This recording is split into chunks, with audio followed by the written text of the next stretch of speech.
Hey guys, welcome to Comic Book Club. I'm Alex. I'm Justin. I am Pete. And we have three amazing comic books to talk to you guys about today. DC Universe Decisions #1, Transformers AllHailMegatron #3, and War Machine Weapon of S.H.I.E.L.D. #33. Were you just reviewing them?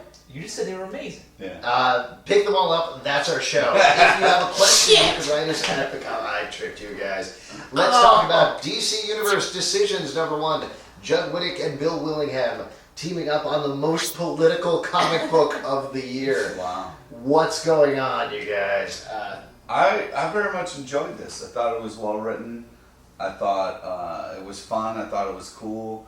Radical. It's a good example of why Green Arrow sucks as a superhero.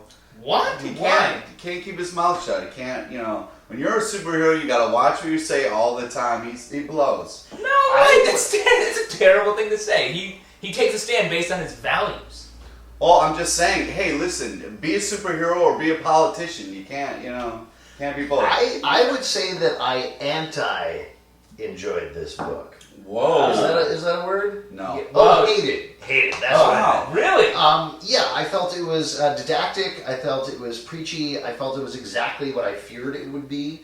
It was overly wordy and played to both Winick and Willingham's worst impulses. And I say that being a fan of both Judd Winick and Bill Willingham. Well, explain yourself. Why do you feel that... I feel like there was an intense amount of talking about nothing and explaining things. Right. Like Batman being like, Superman, use your super senses to go do this thing. And I'm like, Jesus Christ. If I'm reading a comic book called DC Universe Decisions, you don't need to explain to me who Batman and Superman are. Yeah, the other thing is, I feel like it's perfectly in character to have Green Arrow be the guy who endorses somebody. I thought that was great. That totally makes sense. However, at no point is he going to consult with his wife, the Black Canary. Yeah. Seriously, I think he should know. that's the sort of major... Yeah, I know. Of course, the marriage shit hit him hard. Yeah. He didn't talk to his wife about that? How did he get out? How did he get to do it? When did he have the time with doing all the laundry and the cleaning? Hey, what did you think about the whole Lois Lane putting kryptonite in his Linguini? Did you find that? Totally fine. It was It's just like... It was a mild joke. I just don't get this issue. It feels like here's the thing. They thought it out so much and then missed all of the details. I agree with you. It was very wordy. And it definitely is like, here's the point we're making, shining on a pillow for you to pick up and eat if you like. But in general, I like that they're doing this. I like that they're finally addressing this. We talked about this because of the Savage Dragon Obama cover thing.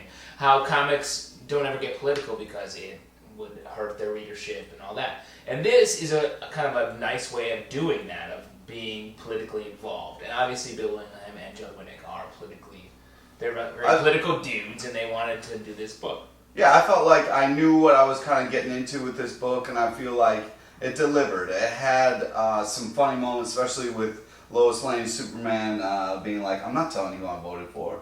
I thought that was fun. I felt like, they dealt with it in a way that was, hey, there's a lot of politics going on right now, but we're superheroes and we're going to protect the politicians. And I felt like, hey, it's a interesting thing to try to do. So I tip my hat to that, and I thought it was enjoyable. It's a little after-school specialty, I think, is what your point is. After-school specialty. However, I feel like the next issue, now they've got all this really kind of ham-fisted setup out of the way, it may get better. So I feel the opposite. I feel like the next one's going to suck. Really? Because I'm interested to find out how like the next one's going to be even.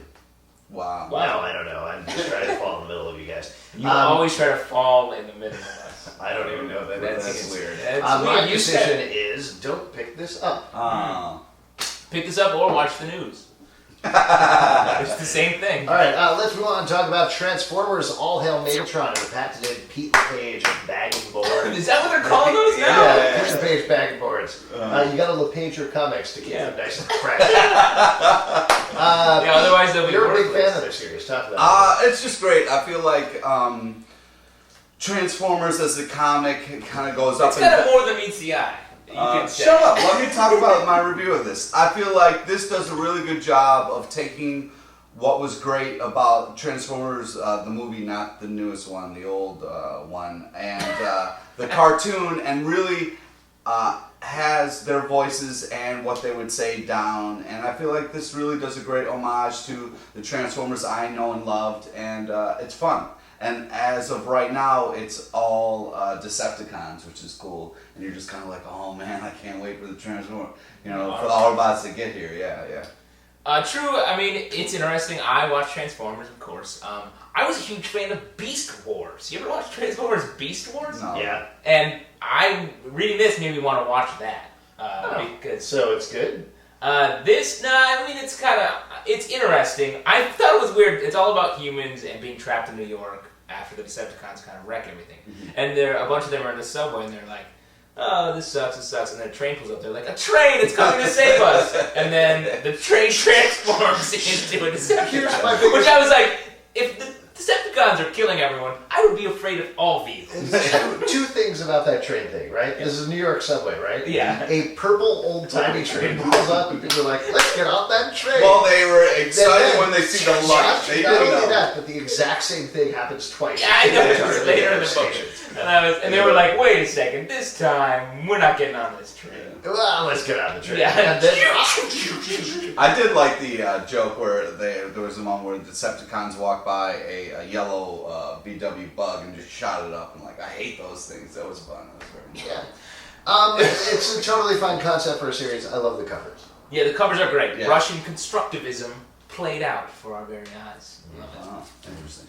I just thought they were pretty. Good cover choice. There are two covers. Yeah. Let's talk about a War Machine, Weapon of S.H.I.E.L.D. number 33, formerly Iron Man director of S.H.I.E.L.D. This is by Christos Gage and, oh my god, I forgot his first name, Sean Chen. There we go. On pencils. I thought this was so much fun. What Yeah, it was really a lot of fun. Tip of the hat to Christos Gage. You're tipping a lot of hats today.